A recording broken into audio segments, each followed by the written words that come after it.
오늘 오후 경남 사천에서 군용훈련기 2대가 비행 훈련 중 이륙 5분 만에 공중 충돌에 추락했습니다. 사고 직후 2명이 낙하산을 펴고 탈출하는 모습이 목격됐으나 조종사 4명 모두 순직했습니다. 다음 주부터 2주간 사적 모임 규모가 최대 10명, 영업시간은 자정까지 완화됩니다. 정부는 유행세가 안정적으로 관리되면 실내 마스크 착용을 제외한 모든 방역 조치를 해제할 수 있다고 밝혔습니다. 배우 조선해양 사장 선임을 문정권 알박기라고 표현한 인수위원회에 대해 청와대가 사과를 요구하는 등 갈등이 이어지고 있습니다. 신구 권력 충돌로 은행과 공공기관 등 금융권 인사 일정도 사실상 멈췄습니다. 윤석열 대통령 당선인은 인수위 산하 국민통합위 전체 회의에서 국내 위기는 전시와 다를 바 없다면서 국민통합으로 위기 극복해야 한다고 강조했습니다. 윤 당선인은 모레 당선인 신분으로는 처음으로 제주 4.3 추념식에도 참석할 계획입니다. 오늘 오전 충북 보은군의 반도체 제조용 가스 생산 공장에서 폭발 사고가 일어났지만 다행히 인명피해는 없었습니다. 서울 강변북로에서는 냉동 탑차가 가드레일 너머 아래로 추락해 1명이 숨지고 1명이 크게 다쳤습니다. 오늘부터 카페와 식당 등에서 일회용품 사용이 다시 금지됐습니다. 환경보호 취지에는 공감한다는 의견이 많았지만 위생에 대한 불신과 코로나19 감염 우려로 혼란스럽다는 반응도 있었습니다.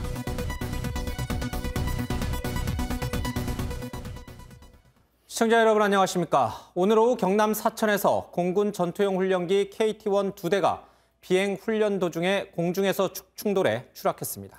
탑승 조종사 4명은 모두 비상탈출을 시도했지만 안타깝게도 모두 순직했습니다.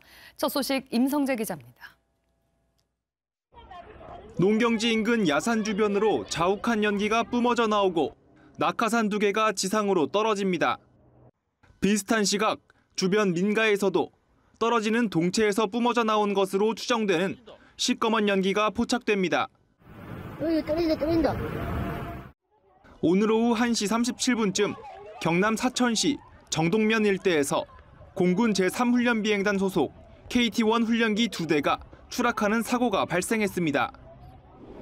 추락 지점은 잔해가 지금 흩어져 있는데 지금 현재 잔해 주변에 가재는 완전히 진압되었고 이 사고로 훈련기에 타고 있던 조종사 4명이 모두 비상탈출을 시도했지만 끝내 순직했습니다.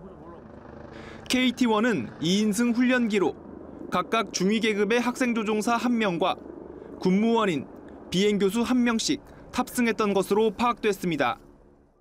공군은 사고 발생 5분 전 사천 훈련비행장을 이륙한 KT-1 훈련기 1대와 이어서 계기비행으로 이륙한 다른 KT-1 훈련기 1대가 기지 남쪽 약 6km 지점에서 충돌했다고 밝혔습니다. 계기비행은 육안으로 지형 지물을 확인해 비행하는 시계비행과 달리 항공기 위치 등을 기계정보에 의존해 비행하는 방식입니다. 군은 공군 참모차장을 본부장으로 하는 비행사고 대책본부를 구성하고 정확한 피해 상황과 사고 원인을 조사할 예정입니다. 문재인 대통령은 사고로 순직한 조종사들의 실명을 일일이 언급하며 깊은 애도의 뜻을 전한다고 밝혔습니다. MBN 뉴스 임성재입니다. 사고 기종인 KT-1은 학생 조종사들이 비행수를 숙달하는 데 활용되는 군용 훈련기입니다. 2003년에 기체 결함으로 사고가 발생한 적이 있는데요. 이번 공중 충돌 사고 원인은 김지영 기자가 알아봤습니다. 사고가 난 훈련기 KT-1은 국내 기술로 개발된 공군의 1호 국산 기본 훈련기입니다. 전투기 조종사 후보생들이 기초 조종수를 익히기 위한 입문용 항공기로 지난 2000년 8월 실전 배치돼 현재 80여 대가 운용 중입니다. KT-1 추락 사고는 이번이 처음은 아닙니다. 지난 2003년에도 사천 훈련 비행장에서 KT-1 추락 사고로 학생 조종사 1명이 순직했습니다. 당시 공군 조사 결과는 기체 결함으로 조종석 탈출 장치가 미작동한 것으로 확인됐습니다. 하지만 이번 사고는 공중 충돌 사고인데다 충돌로 날개 없이 수직 낙하하는 동체에서 비상 탈출도 이뤄졌습니다. 훈련 조종사들의 비행 훈련 과정에서 일어난 충돌 사고이고요. 탈출한 조종사도 있어 기체 결함 가능성은 낮아 보입니다. 공군에 따르면 해당 훈련기의 수명 연한이 절반이 안 된 것으로 알려졌습니다. 편대를 이뤄 비행 훈련이 진행되는 만큼 호흡이 중요한데 훈련 기간 좁은 간격이 공중 충돌에 영향을 미쳤다는 분석도 나옵니다. MBN 뉴스 김지영입니다. 훈련기가 추락한 야산 옆에는 20여 가구가 사는 작은 마을이 있는데요. 하늘에서 쏟아진 훈련기 파편이 차량과 집을 부수기도 했습니다. 다행히 인명피해는 없었지만 마을 주민들은 크게 놀란 가슴을 쓸어내려야 했습니다. 강진우 기자가 취재했습니다. 훈련기가 떨어진 야산에서 불과 1km 거리에 있는 사천 옥정마을. 동네 한가운데에 주차해둔 차량이 심하게 부서져 있습니다. 충돌한 훈련기의 잔해가 차량을 덮친 건데 또 다른 파편은 집에도 떨어졌습니다. 이곳은 비행기 잔해가 떨어진 집안입니다. 보시는 것처럼 지붕이 뻥 뚫려 있습니다. 아찔한 순간을 겪은 집주인은 놀란 가슴을 쓸어내렸습니다. 여 놀주시면 내 조피는 보이고. 사고 장면을 직접 목격한 주민은 끼니를 걸을 정도로 충격에 빠졌고 공중에서 막 퍼져가 날아가는 거 봤습니다. 직접 봤어요. 낙하산이고 뭐고 막 날아다니는 거 다 봤습니다. 훈련기 파편이 떨어지는 소리에 공포를 느낀 주민은 집 안에 들어가지도 못할 만큼 불안해하고 있습니다. 뭐지 뚱 하건데 나오니까 그 불이 산에 불이 덩기고 교회에 막 시커먼 연기가 올라오더라고. 얼마나 놀랬다고. 파편이 떨어져 마을 주변 곳곳과 밭 등지가 움푹 패이기도 했습니다. 사천시는 옥정마을의 자세한 피해 상황을 조사한 뒤 복구 작업을 벌이기로 했습니다. MBN 뉴스 강진우입니다. 다음 주 월요일부터 현행 거리두기가 10명 밤 12시로 완화됩니다. 정부는 2주간 추이를 지켜본 뒤에 오미크론 대유행이 안정적으로 관리되면 바깥에서는 마스크를 벗는 등 거리두기를 전면 폐지하겠다고 밝혔습니다. 이번이 사실상 마지막 거리두기가 될 것 같습니다. 조희로 기자입니다. 다음 주 월요일부터 현행 8명 밤 11시 거리두기 체계가 10명 밤 12시로 소폭 완화됩니다.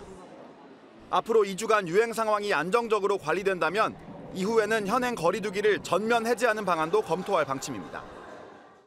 앞으로 2주간 감소세가 유지되고 위중증 환자와 의료 체계가 안정적인 수준을 보인다면 이후에는 전면적으로 거리두기를 조정하겠습니다. 2주간 유행 상황에 따라 이번 거리두기가 끝나면 야외 마스크 착용 의무는 전면적으로 사라질 가능성도 있습니다. 다만 가장 기본적인 방역 수칙인 실내 마스크 착용과 확진자 7일 격리는 그대로 유지됩니다. 방역 당국은 앞으로 확진자와 위중증 환자 급증에 대응할 수 있도록 의료 체계를 정비하는 데 주력할 방침입니다. 단계적으로 완화하는 부분들이 이 위중증 환자라든지 혹은 확진자 발생에 영향을 좀 최소화하기 위한 조치임을 설명드립니다. 11일부터는 보건소와 임시선별검사소에서 시행하던 신속항원 검사가 중단됩니다. 60세 이상이나 역학적 관련자 등은 PCR 검사를 계속 받을 수 있지만 일반 의심 환자는 자가검사 키트나 동네 병의원 신속항원 검사를 활용해야 합니다. 또 코로나19 사망자 유가족에게 지급하던 1,000만 원의 장례 지원비도 중단됩니다. 코로나19 장례 절차가 이제 일상적인 장례와 동일해지는 것으로 정부는 장례업체에 지급되는 전파 방지 비용만 남기기로 했습니다. MBN 뉴스 조희로입니다. 정말 코로나가 이제 끝나가는 걸까요? 공항도 빠르게 코로나19 이전으로 돌아가고 있습니다. 인천국제공항 입국장을 가로막았던 방역시설이 오늘 2년 만에 철거됐습니다. 입국장에서 마중 나온 사람과 함께 집으로 갈 수 있게 됐다는 뜻입니다. 박기영 기자가 인천공항을 둘러봤습니다. 공항 직원들이 해외 입국자용 격리 안내판을 뜯어내고 입국장을 둘러싸고 있던 가림막과 차단봉을 모두 제거합니다. 코로나19의 해외 유입을 막기 위해 설치했던 인천국제공항 입국장의 방역시설이 2년 만에 철거됐습니다. 이번 조치로 백신 접종을 완료한 해외 입국자들은 별도 격리 없이 마중객을 만날 수 있고 귀가 시 대중교통도 이용할 수 있습니다. 전에는 들어왔을 때 오랫동안 볼 수도 없어서 좀 불편했는데 이번에는 이제 가족분들이 같이 집에 갈 수 있으니까 좋은 것 같습니다. 해외 입국자의 대중교통 이용이 다시 가능해지면서 한동안 중단됐었던 공항버스도 다시 발권을 시작했습니다. 공항이 예전 모습을 되찾으면서 해외여행 수요가 빠르게 늘고 있지만 국제선 운항 회복률은 여전히 9%에 머물고 있습니다. 방역당국은 시간당 10대로 제한된 항공기 편수를 다시 늘리는 방안을 검토 중입니다. 국제선 운항 편수가 수요에 못 미쳐 정부 차원의 협조를 통한 증편이 꼭 필요하고요. PCR 확인서 제출 면제 같은 방역 정책 규제 완화가 절실한 상황입니다. 코로나 백신 미접종자와 열 등 증상이 있는 입국자에 대한 격리 시스템은 입국장 방역시설 철거에도 기존대로 유지됩니다. MBN 뉴스 박규원입니다. 정치권 소식입니다. 문재인 대통령 동생의 대학 동창이 대우조선해양 신임 대표로 선출된 데 대해 청와대와 인수위가 오늘도 설전을 이어갔습니다. 청와대는 문 정권의 모렴치한 알박기라는 주장이 모욕적이라며 사과를 요구했고 인수위 측은 본질을 호도해선 안 된다면서도 윤석열 당선인의 뜻이 반영된 것은 아니라고 강조했습니다. 갈등이 커지는 것을 피하려는 의도도 엿보입니다. 조창훈 기자입니다. 청와대가 대우조선해양 박두선 대표 선출을 현 정부의 알박기 인사로 규정한 인수위 측에 공개 사과를 요구했습니다. 인사 개입에 확실한 근거도 없이 어떻게 의심만으로 알박기라고 단언하느냐는 겁니다. 모렴치라는 극단적인 언어를 써서 사실 모욕적인 브리핑을 한 것이거든요. 정중하게 사과해야 한다고 생각합니다. 박수석은 인수위 브리핑이 문 대통령과 윤 당선인 회동 이후 좋은 인수인계를 위한 양측의 노력에 찬물을 끼얹은 것이라고 비판했습니다. 이에 대해 인수위는 감정적으로 해석한 건 청와대라며 본질을 호도해선 안 된다고 재반박했습니다. 논쟁의 본질은 인사권 다툼이 아니고 이 문제를 어떻게 하면은 새 정부와 국민이 해결할까에 대한 방법을 모색하자는 취지였습니다. 감사원의 감사 대상이 되는지 검토를 요청할 계획이라면서 면밀한 검토와 조사가 있을 것으로 예상된다고도 말했습니다. 다만 인수위는 이 같은 브리핑에 윤석열 당선인의 의중이 반영된 것은 아니라고 부인하고 청와대와의 협상에 영향을 줄 정도는 아니라며 확전을 경계했습니다. MBN 뉴스 조창훈입니다. 문재인 대통령과 윤석열 당선인의 만찬 회동 이후 다시 불거진 신구 권력의 갈등으로 금융기관과 금융공기업 인사도 올스톱됐습니다. 임기가 끝나가는 기관장들과 이사회 임원들에 대한 인사가 미뤄지면서 전문성보다는 정권 코드 인사가 이뤄질 수 있다는 우려가 나옵니다. 배준우 기자입니다. 민간 연구기관인 보험연구원 안철경 원장은 오는 4일 임기가 만료됩니다. 후임 원장이 선출돼야 할 시점이지만 면접 일정이 2차례 연기되면서 하세월하고 있습니다. 앞서 코로나19 확산을 이유로 미뤘는데 이번엔 금융당국의 연기 요청이 있었던 것으로 알려졌습니다. 문재인 정부의 뉴딜 펀드 자금을 운용하는 한국성장금융도 지난달 새 대표를 선임할 예정이었지만 인수위가 제동을 건 것으로 전해졌습니다.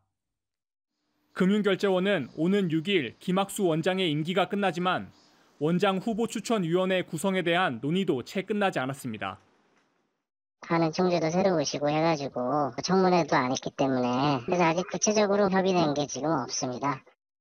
금융공공기관 임원의 후임 인선도 지연되고 있습니다. 한국자산관리공사는 4개월이 넘도록 후임자 선정이 늦어지고 있고 산업은행도 비상임이사 후보추천위원회가 열리지 않고 있습니다.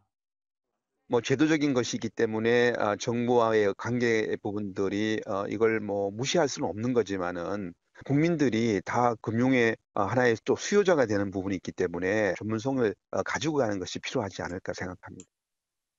주요 금융공공기관 중 올해 임기가 만료되는 임원은 40%가 넘는 상황. 정권 교체기 인사 갈등 속에 전문성보다 정치적인 인사가 이루어질 거란 우려도 나옵니다. MBN 뉴스 배준우입니다. 인수위원회가 당선인 공약인 임대차 3법 축소와 특별감찰관제에 대해 법무부도 재검토하거나 준비 중이라고 공개했습니다. 박범계 법무부 장관의 부처 내 입지가 급격히 흔들리는 모양새입니다. 특히 박 장관은 한동훈 검사장 사건에 대한 검찰총장의 수사지휘권 복원을 추진하려다 측근들로부터 직권 남용 가능성이 있다는 우려를 듣고 돌연 중단하기도 했습니다. 오지혜 기자입니다. 지난달 29일 법무부의 인수위 업무 보고에 박범계 장관은 불참했지만 법무부 간부들은 현안과 관련해 다양한 의견을 냈습니다. 서로 적극적이고 우호적인 분위기에서 잘 진행이 됐습니다. 여기에는 윤석열 대통령 당선인이 폐지나 축소를 검토 중인 임대차 3법에 대한 법무부 자체 판단 결과도 포함됐습니다. 법무부는 임대차 시장의 왜곡을 바로잡고 임차인의 주거 안정 등 권익을 보호하기 위하여 임대차법 전면 재검토가 필요하다고 인수위에 보고했습니다. 임대차 3법으로 현재 세입자들은 계약 기간 2년이 지나면 추가로 2년을 더 살 수 있고 이때 집주인은 재계약 시 임대료를 5% 넘게 올릴 수 없습니다. 민주당과 현 정부는 임대차 3법 개정은 시기상조라는 입장인데 법무부가 사실상 새 정부 정책을 따르겠다는 뜻을 나타낸 걸로 보입니다. 법무부는 또 인수위가 추진 중인 특별감찰관제 재가동에 맞춰 예산 운용 준비 의사를 전했습니다. 윤 당선인이 폐지 의사를 밝힌 수사 지휘권이 필요하다고 밝히며 신경전을 벌여왔던 박 장관의 법무부 내 입지를 축소시키려는 의도로 풀이됩니다. 박 장관은 어제도 추미애 전 장관 때 배제했던 검찰총장의 지휘권 복원을 추진하려다 돌연 중단했는데 검찰국은 직권 남용 가능성 등 우려를 표한 걸로 알려졌습니다. MBN 뉴스 오지혜입니다. 윤석열 당선인이 국민통합위원회 첫 회의를 주재하고 전시에는 통합이 필요하다고 강조했습니다. 코로나19 등 지금의 우리나라 상황을 전시에 비유한 것이죠. 최근 중도 진보 성향인 김태일 장한대 총장이 여가부 폐지에 반발해 통합위원회에서 사퇴하는 등 잡음이 나오면서 분위기를 다잡으려는 의도도 보입니다. 우종환 기자가 보도합니다. 김한길 위원장이 이끄는 국민통합위원회 첫 회의를 직접 주재한 윤석열 당선인. 윤 당선인은 코로나19 등 국내외 위기를 전시에 비유하며 이를 극복하기 위한 통합을 강조했습니다. 이런 위기들은 사실은 전시와 다를 바가 저는 없다고. 이 위기를 극복하겠다고 하는 하나된 그 단결과 국민의 통합 없이는 불가능한 일이라고. 이어 통합을 내쳐 이득을 보려는 세력을 막아야 한다며 경고성 메시지를 던지기도 했습니다. 첫 회의라고는 하지만 윤 당선인이 직접 나서 통합을 언급한 건 통합위원회가 인선 문제로 갈등을 빚는 등 삐걱거리는 분위기를 잡기 위해서라는 해석이 나옵니다. 앞서 김태일 장한대 총장이 페미니즘 발언 이력 등으로 통합위원 임명 하루 만에 사의를 밝힌 걸 감안했다는 해석도 나오는데 김한길 위원장은 훌륭한 분인데 안타깝다는 반응을 보였습니다. 반면 김 총장은 윤 당선인의 통합이 반대자를 투항시키려는 행위라며 날을 세웠습니다. 국민통합이라는 게 반대자를 전향시키고 투항시켜가지고 동일 집단화한다고 하는 생각을 가진 한 성공하지 못합니다. 윤 당선인은 통합 행보로 모레 제주 4.3 희생자 추념식에 참석할 예정입니다. MBN 뉴스 우종환입니다. 6월 1일에 있을 지방선거가 이제 2달 앞으로 다가왔습니다. 본 후보 등록 마감은 다음 달 13일. 아직은 시간이 좀 남아있죠. 아마 그전까진 최종 후보자 선출을 놓고 각 정당마다 경쟁이 뜨거울 것으로 보입니다. 아직 출마를 저울질하고 있는 후보들이 있기는 하지만 몇몇 지역은 예비 후보 등록이나 또 출마 선언을 하는 등 슬슬 대진표가 짜여지고 있습니다. 선한빛 기자가 보도합니다. 6일 지방선거에서 가장 큰 관심이 쏠리는 지역은 단연 서울입니다. 성남 부동산 민심 탓에 국민의힘이 우세한 지역으로 평가받고 있는데 오세훈 현 시장의 재도전이 유력합니다. 민주당에선 송영길 전 대표가 출마 선언에 나섰습니다. 주소지를 서울로 옮긴 송영길 전 민주당 대표는 SNS를 통해 지방선거의 승리를 위해 당원으로서 직책과 직분을 가리지 않고 헌신하겠다고 밝혔습니다.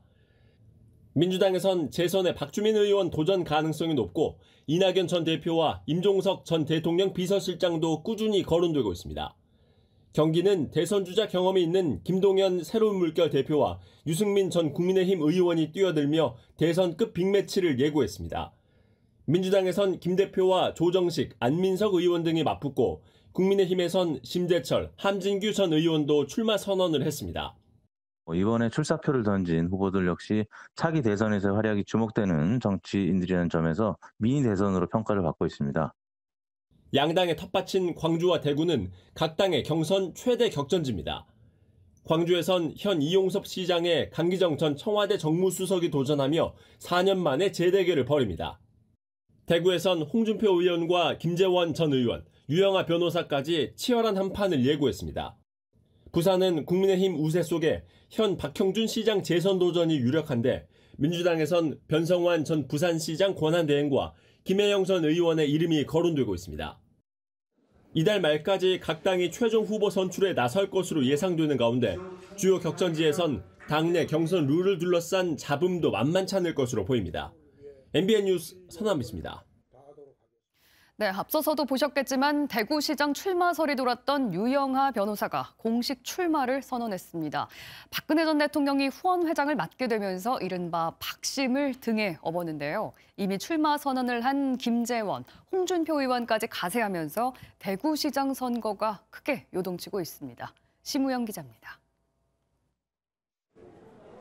박근혜 전 대통령의 측근인 유영하 변호사가 대구시장 출마를 공식 선언했습니다. 저는 오늘 이번 대구광역시장 선거에 출마하겠다는 인사를 드리기 위해 이 자리에 섰습니다. 대구가 보수의 중심이자 1등 도시로 자부심을 되찾게 해달라는 지지와 격려에 출마를 결심했다고 밝혔습니다. 유 변호사는 박 전 대통령이 지원하고 있고 조만간 지지 발언도 할 것이라고 말했습니다. 대통령께서 후원회를 맡아주시기로 하셨고 대통령께서 후원회를 맡으시면서 시민 여러분들께 당부드리고 부탁드리고 싶은 메시지는 곧 여러분들에게 알려드리도록 하겠습니다. 앞서 박 전 대통령도 달성군 사저 입주 당시 측근 등 후배 정치인을 돕겠다는 뜻을 밝혔습니다. 좋은 인재들이 저의 고향인 대구의 도약을 이루고 더 나아가 대한민국의 발전에 기여할 수 있도록 저의 작은 힘이나마 보태려고 합니다. 박 전 대통령을 등에 업은 유영하 변호사의 출마로 국민의힘 홍준표, 김재원 전 최고위원 양강구도였던 대구시장 선거가 크게 요동치고 있습니다. 여기에 이진숙 전 사장과 김형기 경북대 명예교수 등도 대구시장 경쟁에 뛰어든 상황. 더불어민주당은 홍일학 전 대구시 경제부시장과 김동식 시의원, 서재헌 전 동구갑 지역위원장이 출마를 선언했습니다.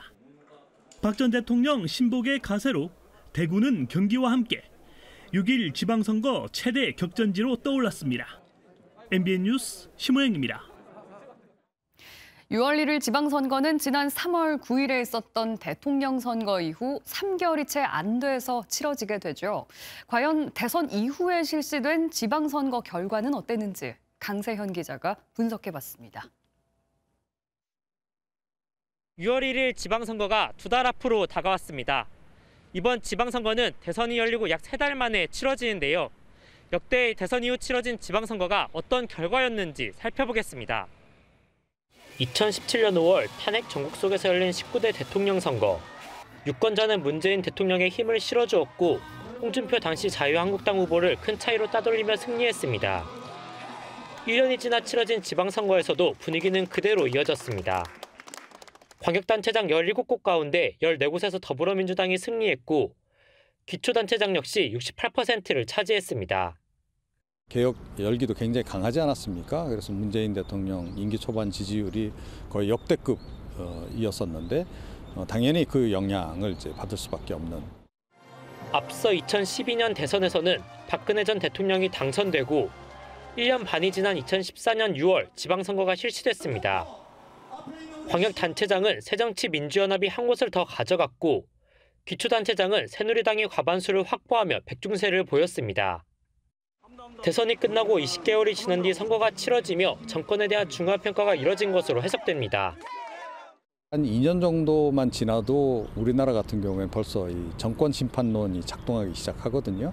그 시점에 가게 되면 사실은 여당이 무조건 유리하다 이렇게 보기 좀 어려운 그런 환경이. 이번 6월 지방선거는 대선과 가까이 붙어 있어 국민의힘이 유리한 고지를 선점했다는 분석이 나옵니다. 하지만 가장 표차가 적을 정도로 박빙이었고 광역시도의 지지율도 10대 7로 큰 차이가 없었기 때문에 결과를 예단하긴 이르다는 게 중론입니다. 대선에서 승리했다라는 이벤트 효과가 있어요. 근소한 차이로 이겼기 때문에 실제로 국민의힘이 어느 정도 유리할지는 우리가 단언할 수는 없는 거고요. 결국 앞으로 남은 2달 동안 각 당의 전략과 후보들의 개인기가 선거판을 좌우할 가장 큰 변수가 될 것이라는 전망에는 큰 이견이 없습니다. MBN 뉴스 강세현입니다.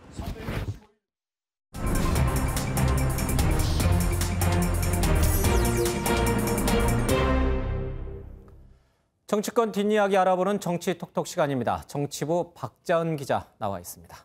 자, 박 기자, 김정숙 여사의 청와대 특활비 논란의 불씨가 꺼지지 않고 있습니다. 오늘도 청와대는 문재인 정부에서 청와대 특활비가 가장 적었다 이렇게 강조하고 있군요.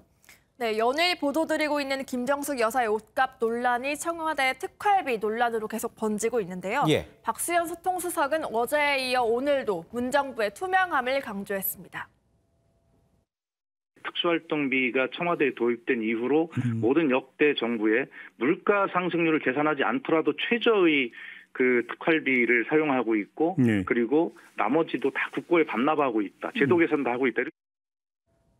감사원이 특활비 점검을 해왔다는 점도 첨언했는데 청와대에 따르면 취임 당시 편성된 게 125억 원, 집행된 예산은 70.4%인 88억 원입니다. 예. 편성된 예산보다 훨씬 적게 80% 정도 수준만 썼다는 얘기인데 이게 역대 최저라는 거, 이 지금 문재인 정부의 청와대 특활비가 역대 최저라는 것은 사실 확인이 된 건가요? 네, 그 부분은 사실 확인이 됐습니다. 예, 알겠습니다. 일단 역대 정부에서 청와대 특활비는 가장 적었다, 현 문재인 정부가. 그렇지만 특활비를 가장 적게 썼다는 것과 적절하게 썼느냐는 좀 별개의 문제 아니겠습니까? 지금 이제 제기되고 있는 논란은 김정숙 여사가 이 특활비로 명품 옷이라든지 사치를 한 거 아니냐 이런 논란인데 이 부분이 좀 명쾌하게 밝혀져야 되는 부분이지 않습니까? 네, 맞습니다. 하지만 청와대는 김정숙 여사의 옷과 소품은 사비로 산 것이지 특활비를 쓴 것은 아니라고 주장하고 있는데요. 예. 그래서 정보 공개 대상도 아니라는 건데 현금으로 대부분 정산했다는 주장도 나오고 있어서 이 논란은 경찰 수사와 함께 상당 기간 풀어나가야 할 것으로 보입니다. 그렇군요. 그런데 특활비 불똥이 윤석열 당선인에게까지 튀었나 보죠? 네, 맞습니다. 민주당은 이에 질세라 윤석열 당선인을 이제 공격했는데요. 예. 검찰총장 당시 특활비 용처를 요구하고 나섰습니다. 아무리 정치적 공경에 빠졌다고 해도 논두렁 시계 같은 사악한 정치 공세는 더 이상 있어서는 안 됩니다.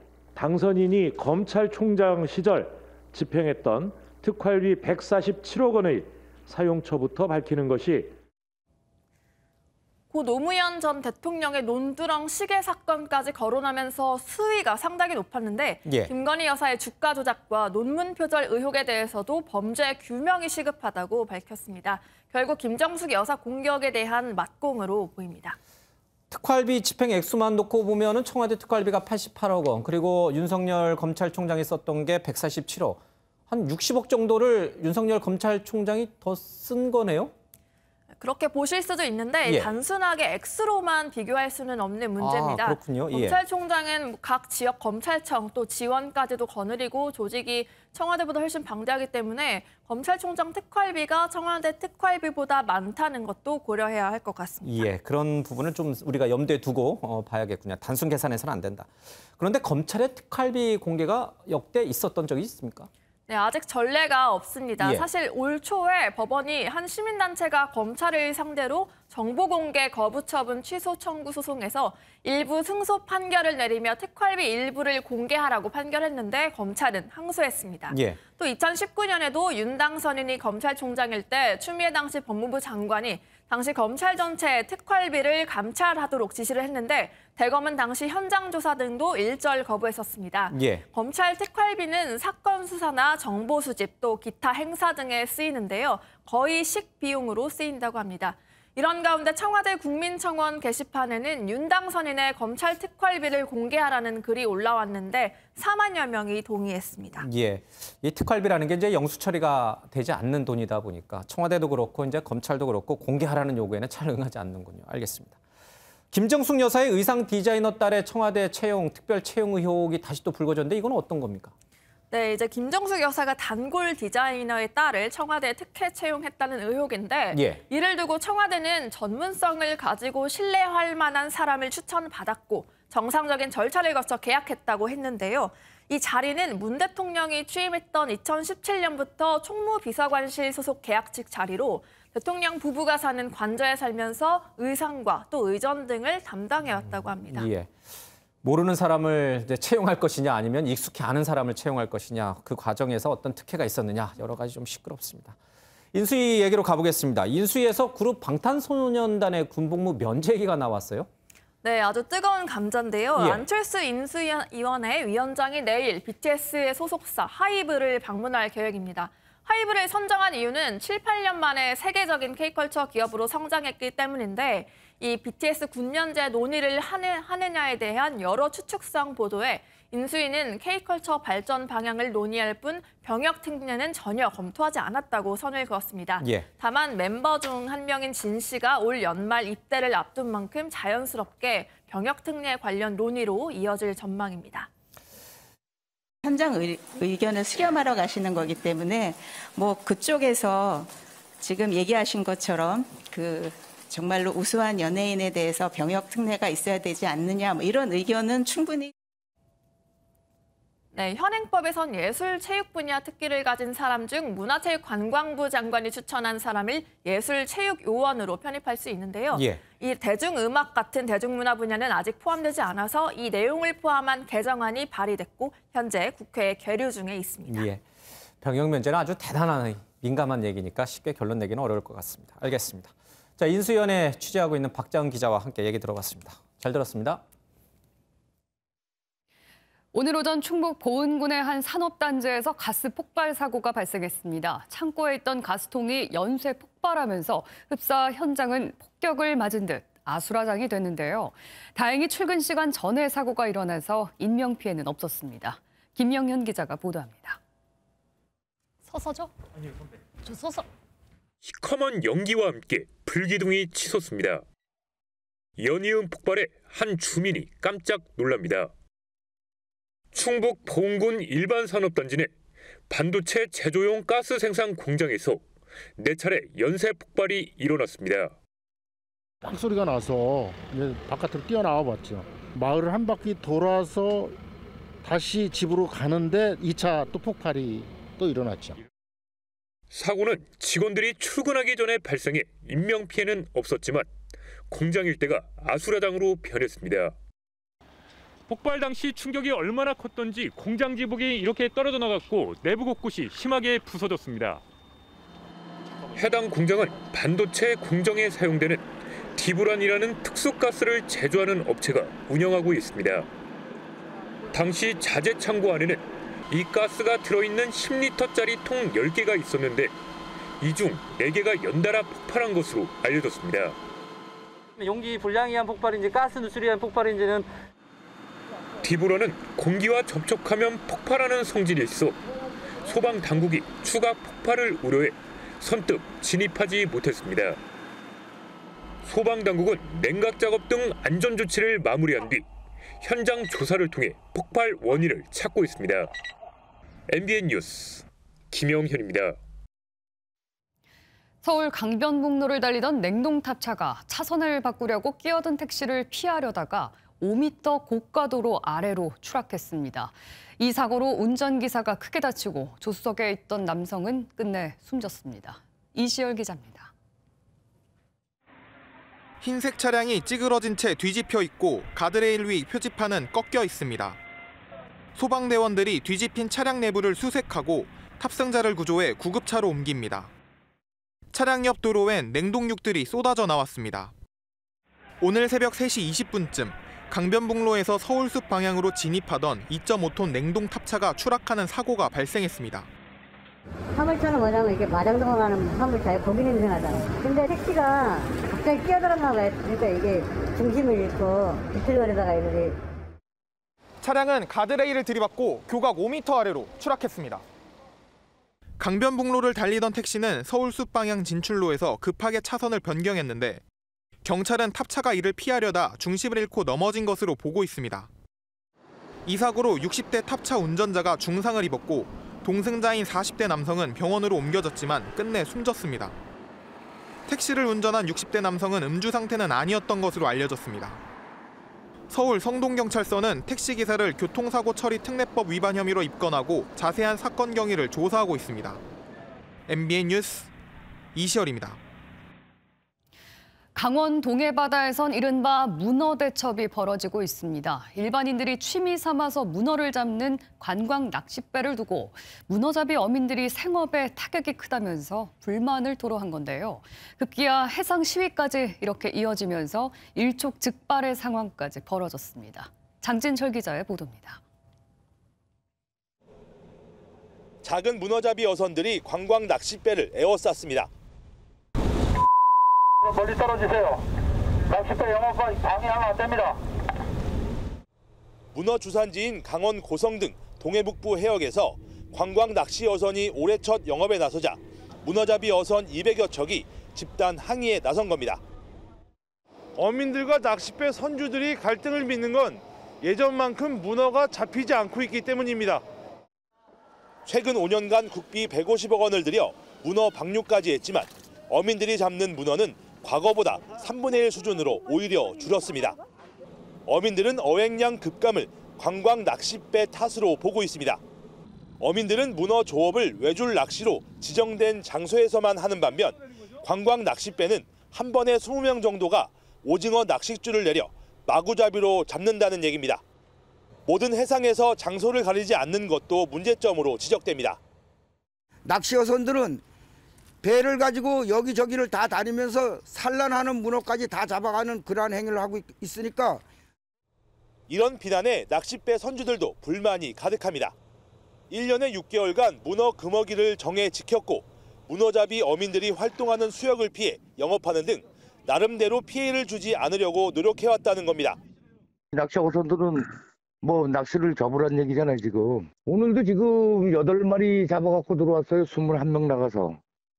지난해 강원 도의회에서 레저보트의 문어 낚시 금지 조례를 만들려 했지만 찬반 논란이 거세져 중단됐습니다. 문어잡이와 관광 낚싯배 모두 어민들이 하는 일인데다 양측의 기세가 만만치 않아 동해안 문어 대첩은 한동안 이어질 전망입니다. MBN 뉴스 장진철입니다. 낮에 음식 배달을 하던 배달기사가 교통사고로 숨지는 일이 있었습니다. 2딸의 엄마였던 고인은 생활비를 마련하기 위해 배달 일을 하다 변을 당했는데 산업재해 보험금도 받을 수 없는 터라 안타까움을 더하고 있습니다. 이상엽 기자가 보도합니다. 서울 고속터미널 인근의 한 사거리에 경찰차가 도착합니다. 얼마 지나지 않아 구급차도 경찰의 도움을 받아 사고 현장에 도착합니다.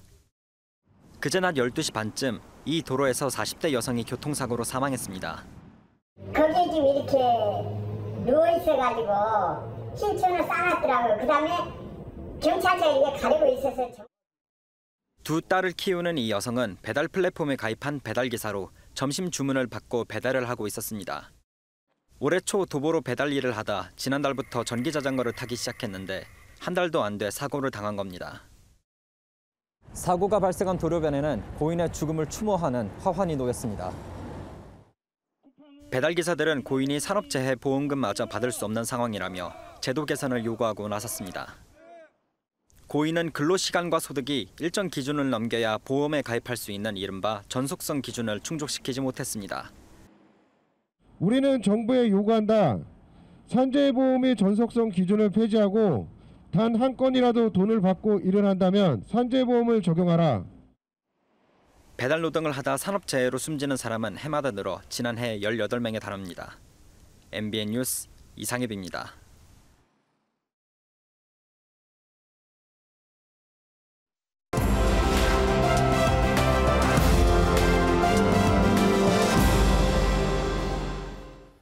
오늘 하루 화제가 된 뉴스를 전해드리는 픽뉴스 시간입니다. 민경영 기자 나와 있습니다. 어서 오십시오. 자, 첫 번째 키워드, 돈 없는 가짜 뉴스. 사실 오늘이 만우절이지 않습니까? 그렇죠. 먼저 이 캡처본을 제가 하나 준비했는데 그거 먼저 한번 보시죠. 그럴까요? 네. 뭐라고 쓰인 겁니까? 푸틴 크렘린궁 사무실에서 숨진 채 발견. 푸틴이 숨진 채 발견됐다 이런 뜻인가요? 네, 이게 뭐 가짜 뉴스입니다. 예. 그런데 이제 화면 구성이나 이런 것들 보시면은 실제 뉴스 같죠? 예. 그런데 이제 기사 하단을 자세히 보시면은 낚시, 그러니까 가짜 뉴스라고 돼 있습니다. 예. 오늘 4월 1일 만우절을 맞이해서 SNS에서 이런 가짜 뉴스 링크 받아보신 분들 굉장히 많을 겁니다. 그중에는 국밥을 먹으면 코로나가 낫는다든지 만우절이 대체 공휴일로 지정됐다든지 등 딱 봐도 장난임을 알 수 있는 것들이 있는가 하면은 러시아가 핵미사일을 발사했다, 6차 방역 지원금이 지급된다 등 사회적으로 불안감을 조성하거나 실제로 뉴스로 착각할 수 있는 내용도 무차별적으로 퍼지고 있습니다. 예. 사실 저도 이제 아침에 푸틴 사망 그 속보를 보고 깜짝 놀랐습니다. 아우, 이게 오늘 뉴스 특보 준비해야겠구나. 그 밑에 이제 낚시성이라 그래서 이제 그냥 웃고 넘어갔는데, 사실 이렇게 만우절에는 유명인들의 사망 그런 가짜 뉴스도 많잖아요. 실제로 이런 가짜 뉴스를 만들어서 생산 유포하면 어떻게 됩니까? 이게 뭐 단순히 만우절 장난이다, 예. 뭐 이러면 처벌은 쉽진 않습니다. 관련 법안인 정보통신망법에서는 공포심이나 불안감을 유발하는 내용을 반복적으로 전달하거나 특정인을 비방할 목적인 정보를 유포할 때만 처벌하게 돼 있거든요. 예.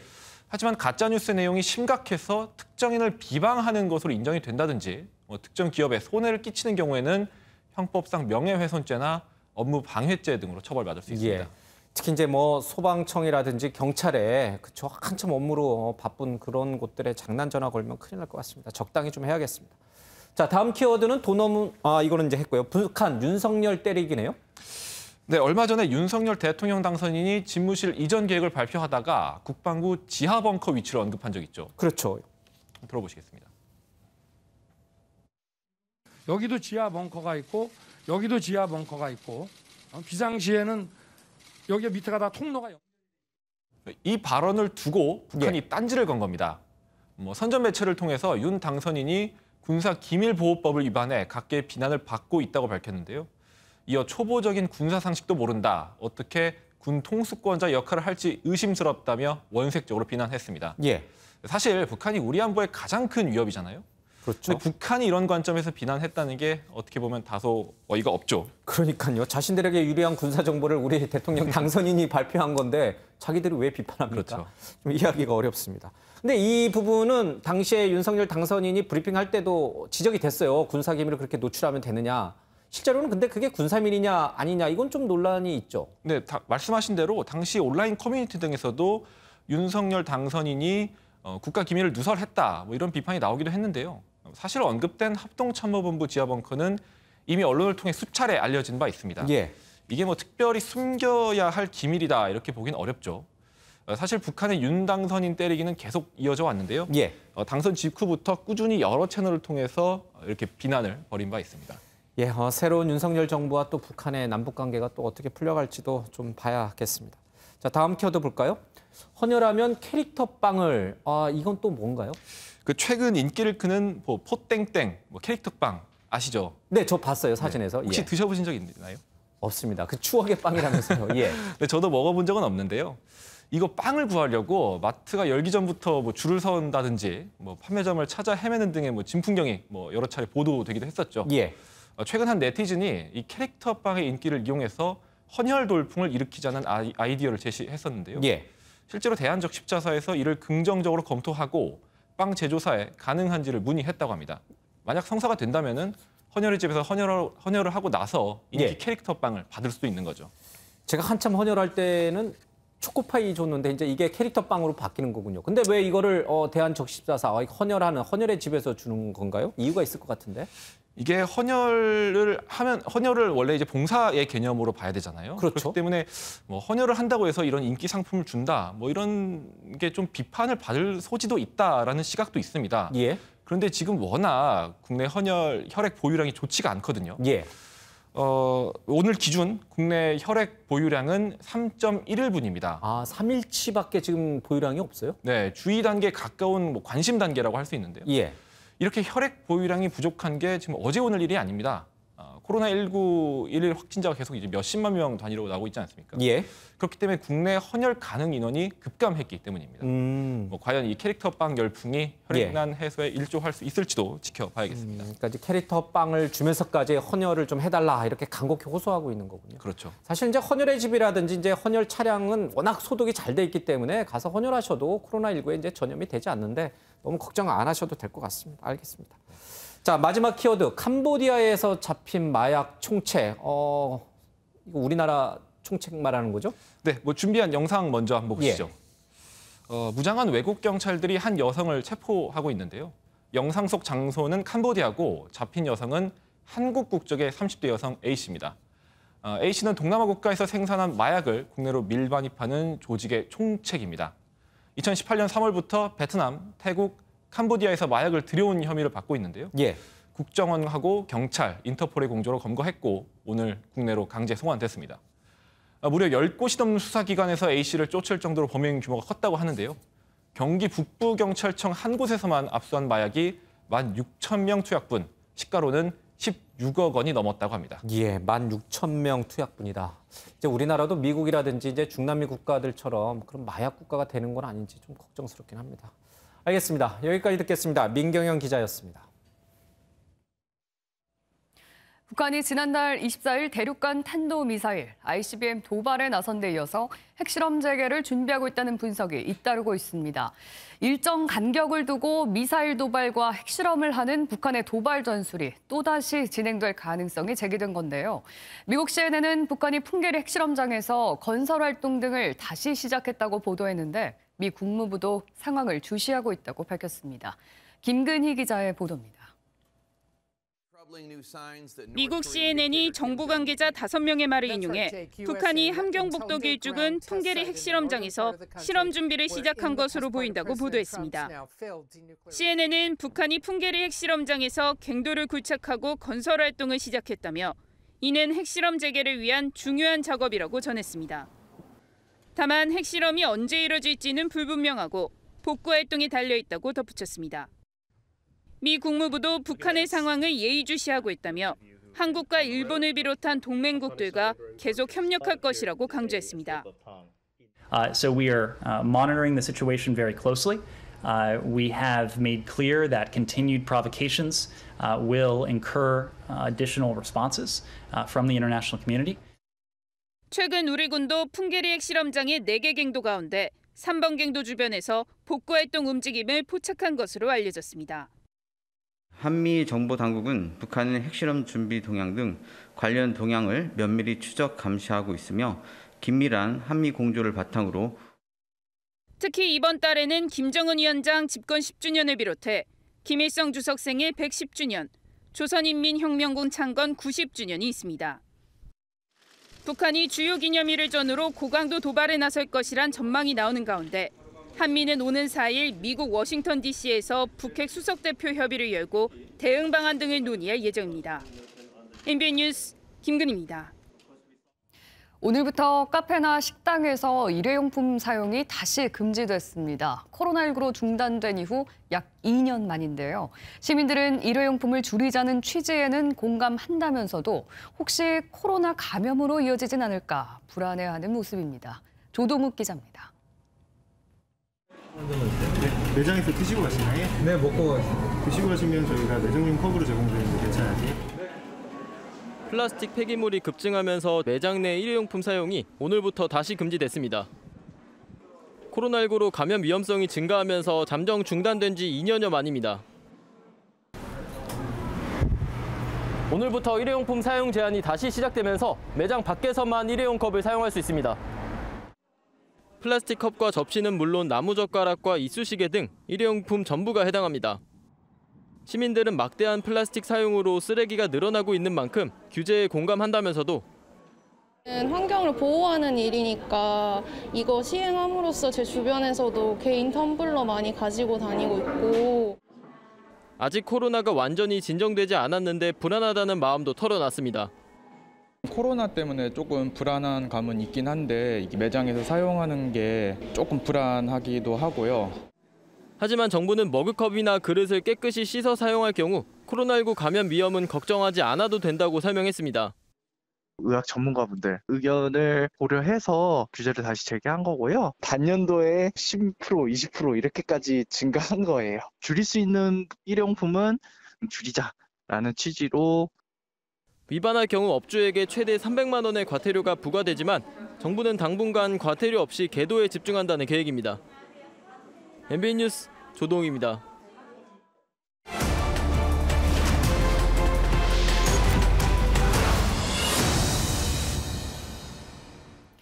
동해안 산불이 발생한 지도 이제 한 달이 다 돼가죠. 서울 면적의 3분의 1이 잿더미가 되는데 철창에 갇혀서 다가오는 불길을 피할 수 없던 동물들도 있었습니다. 산불이 드러낸 불법 개농장의 실태를 탐사엠 심가현 기자가 취재했습니다. 3주 전 화마가 휩쓸고 간 경북 울진의 개농장. 다닥다닥 붙은 철창 속 개들이 쉴 새 없이 지저댑니다. 산불 당시 철창에 갇힌 채 불길을 피하지 못한 개들 일부는 까맣게 타 숨졌고 개 120여 마리가 오갈 데 없이 남겨졌습니다. 처음에는 이제 저희가 철창을 열고 밥을 줄라 해도 저희 쪽으로 다가오지도 않고 겁먹어가지고 이제 이렇게 돌더라고요. 대부분이 50kg이 넘는 대형견인데 허락된 공간은 가로 75cm에 세로 약 120cm, 0.3평뿐입니다. 식용으로 길러진 이 개들은 배설물을 치우기 쉽도록 바닥까지 철창으로 모두 뚫려 있는 이 뜬장에서 평생을 지내야 하는데 철창 아래로는 오래된 배설물들이 아직도 그대로 쌓여 있습니다. 배설물 냄새가 진동하는 농장 곳곳에는 잘린 채 부패한 발과 꼬리, 정체불명의 하얀 뼈 조각이 나뒹굴고 도살장 안에 남아있는 개를 목매달던 밧줄과 날카로운 도구가 도살 환경을 짐작케 합니다. 구조 전까지 농장주는 가스통을 반으로 쪼개 이렇게 밥그릇으로 사용하고 있었는데 산불 당시 가스통이 터지면서 피해가 커진 것으로 추정됩니다. 농장 주인은 산불 이후 농장 소유권을 포기했고 울진에서 개농장 얼마 전까지 운영하셨는데 나는 몰라요. 법적 보호 의무가 있는 지자체는 손을 놓고 있습니다. 담당자분 말로는 소유권이 매우한테 넘어온지 모르겠다. 이거를 매우한테 넘기는지 모르겠다. 울진과 같은 불법 농장을 포함해 전국에 남은 개농장은 2,000여 개. 모호한 현행법 탓에 단속도 어렵습니다. 현행 축산법상 개는 가축에 해당되지만 축산물 위생관리법상은 해당되지 않습니다. 도살 관련되거나 식품 관련된 내용으로는 개입을 할 수가 없습니다. 동물보호법상 동물을 잔인한 방법으로 죽이는 행위로는 처벌할 수 있지만 증거 확보가 어려운 게 현실입니다. 현장을 못 잡았기 때문에 안 되는 거죠. 건축법이라든가 아니면 폐기물관리법이라든가 아니면 정말 동물을 아주 잔인하게 학대하는 이런 것을 발견하지 않는 한은 거의 처벌을 받지 않고 있어요. 무허가 동물 생산 판매도 벌금이 500만 원에 불과해 있으나 마나입니다. 개 도살과 식용 판매 자체를 금지하는 법안이 2020년 12월 발의됐지만 아직 국회 문턱을 넘지 못하고 있습니다. 다만 지난해 출범한 정부의 개 식용 종식위원회가 다음 달 결론을 내릴 예정이라 주목됩니다. 탐사엠이었습니다.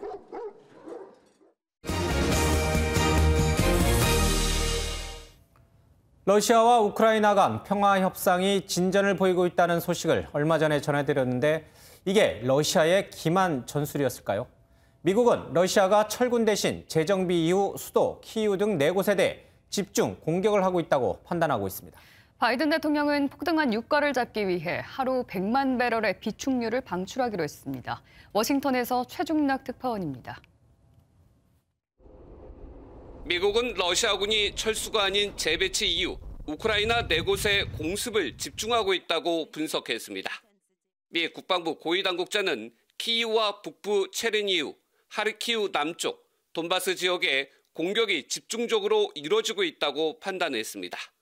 젤렌스키 우크라이나 대통령도 이 같은 정보를 공유한 듯 대비하고 있다고 말했습니다. Є переговорний процес, який продовжується, але це поки що слова захисників. Але також бачимо, що у цей же час відбувається накопичування російських військ для нових ударів на Донбасі. І до цього ми готуємось.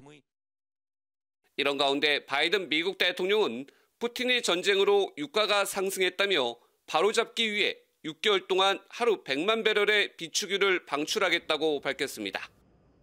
This is a wartime bridge to increase oil supply until production ramps up later this year. And it is by far the largest release of our national reserve in our history. 국가적 비상시국에 연방 정부로부터 땅을 빌리고도 유전을 운영하지 않는 석유업체에 대해서는 과태료를 물리겠다고 강조했습니다. 사상 최대 규모의 비축유 방출에 유가는 급락했습니다. 뉴욕 상업거래소 서부 텍사스산 원유 WTI 가격은 전장보다 $7 54센트, 7% 가까이 하락했습니다. 바이든 대통령은 우크라이나 전황과 관련해서는 푸틴이 측근을 가택연금시키는 등 스스로를 고립시키고 있다고 평가했습니다. He seems to be self-isolated, and there's some indication that he has fired or put under house arrest some of his advisors. 바이든 대통령은 러시아가 우크라이나에서 철군하고 있는지에 대한 질문에는 명확한 증거가 없다면서도 회의적이라고 말해 여전히 푸틴에 대한 불신을 드러냈습니다. 워싱턴에서 MBN 뉴스 최종락입니다. 맑고 쾌청한 하늘 아래 봄 향기 짙은 4월 첫날입니다. 주말 동안에도 맑은 가운데 낮 기온 14도 안팎으로 포근하겠는데요. 방역 수칙을 준수한다면 봄나들이 즐기기엔 더할 나위 없이 좋겠습니다. 다만 아침에는 예년 이맘때보다 1, 2도가량 낮아 쌀쌀합니다. 큰 일교차에 대비할 수 있는 겉옷 준비하시는 게 좋겠고요. 또 휴일 밤부터는 일부 중서부 지역에 공기질 탁할 수 있어 주의가 필요하겠습니다. 남부지방 이미 벚꽃이 만개한 곳이 많고요. 서울을 포함한 중부 지역은 아직 잠에서 덜 깬 벚꽃들이 많습니다. 작년 서울은 이례적으로 개화 시기가 3월 24일로 평년 벚꽃 만개 시기보다 2주가량 빨랐는데요. 올해 서울은 작년과 평년 그 사이에서 만개한 벚꽃을 즐기실 수 있겠습니다. 내일 아침 중부 내륙에는 0도 이하로 떨어지면서 서리가 내리고 얼음이 어는 곳도 있겠습니다. 오늘 밤에 남부 일부 지역에는 5mm 미만의 약한 비가 내릴 수 있겠고요. 아침까지 호남 내륙에는 가시거리 200m 미만의 짙은 안개가 예상됩니다. 동해안 지역, 원주와 강릉은 한낮에 15도까지 오르며 포근하겠습니다. 주 중반 4대 명절 중 하나인 한시까지 맑은 날이 지속되겠습니다. 지금까지 날씨였습니다.